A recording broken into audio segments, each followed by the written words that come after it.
Napanunot mo ka di detoy. Nga apay nga kastyo ti biyag ko. Apapada kami mat nga agsarbikin ni Apo Diyos. Kaya nagitiduduma ka tandamat nga agsarbikin ni Apo no apay nga adaamin ng kingkwada nga banbanag. Kuna ti sao ti Apo iti 2 Corinthians 10:12, comparing themselves among themselves are not wise. Kuna ti sao ti Apo iti mangipada iti bagina iti pada nga tao ket saan nga nasirib. Saan tayong iyarig iti bagi tayo iti daduma, ta saan tayong agpapada iti panagbiag.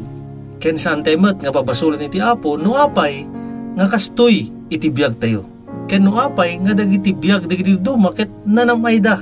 Amuyo adda iti tiyempo iti amin nga banag iti dayto nga lubong. Pagkahanpay nga tiyempo nga parabura na kani Apo dagiti banbanag. Ngem no saan man nga dumteng kinhaman nga may ted dayta nga banag ited ni Apo Diyos king ka agyamang kalata. Tangamin si bibiyag ka ken nasalunat ka agraman iti pamilya. Saan tayo nga umapal no diket makontento tayo kuma ken nagtuloy tayo nga agserbi kini Apo Diyos. Tangamin amuna dagiti kasapulan tayo ken amuna dagiti rigrigat tayo. Laglagipem natoy addanto ited ni Apo Diyos nga pagnam-ayam to.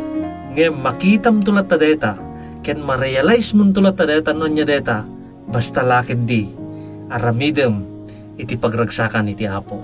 God bless.